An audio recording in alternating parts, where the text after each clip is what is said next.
this phenomenon of independents tracking with Republicans, it's happening all over again, just like in 2016 when Trump won.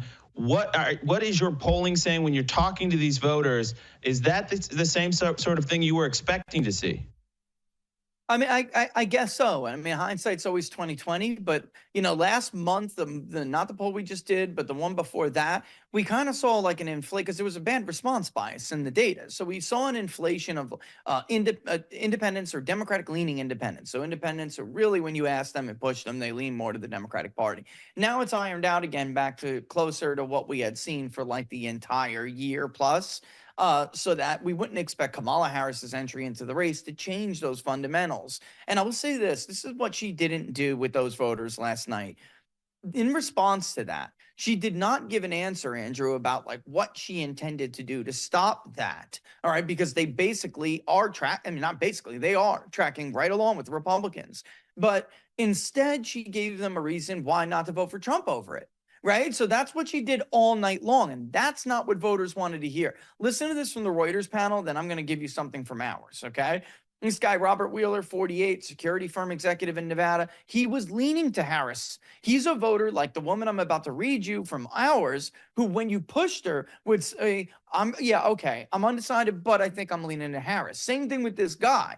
But now he's voting for Trump. And he said because there was no clarity. It was just this is his quote. I felt like the whole debate was Kamala Harris telling me why not to vote for Donald Trump instead of why she's the right candidate, right? Same thing, 53-year-old woman in California. This is a woman who leans to the left. She has voted for squishy rhino Republicans in the past, but mostly votes Democratic, says she's never voted for Trump, doesn't like Trump or MAGA, and said that now she's leaning to Trump. This was the best she's ever seen Trump. I'm like, a little bit confused. I think but this is real. This is like, we're all finding this. And I want a couple of days to see the data and how it impacts overall surveys. But very clearly, man, when it comes to these undecideds who are watching this debate this did not go well for her. And I really think those two things are it. Her mannerisms. Now, but you got to, we talked about this on your show before. You've got to meet a presidential bar and you got to have a presidential justification. Why you now for this moment? Like, why you? Obama had one. Trump has one and had one in 2016. What the hell is her justification? It was her job to lay that out, and she didn't. Well, it feels like, again, we were all confused because on style points, we could all see Trump can actually do a lot better than this. He can. And I actually think if he did a second debate, he can do a lot better because the knockout punches are there. She tipped her hand. We know she's afraid of the fracking argument. We know she's afraid of the fact that she's been in power for 3.5 years. She doesn't have an answer for that. She doesn't know how she's different. She doesn't have a why. All of this stuff, she tipped her hand. Trump could dunk on her in the next debate. But what's fascinating is, and we've said this, and the campaign knows this, they have been hiding Kamala Harris for 50 plus days now, hiding her. They knew they had to do at least one debate because they would look like cowards if they didn't.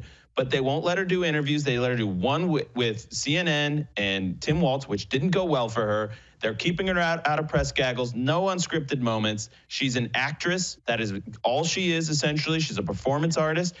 And the more the American people see of her, the less they like her. And it kind of doesn't matter about the debates, about the finer points of the debate. It doesn't matter about how she comes off or the one-liners or the zingers. We just don't like what we see. It's kind of almost that simple, Rich. And the campaign, I think, knew this because they've been hiding her from us.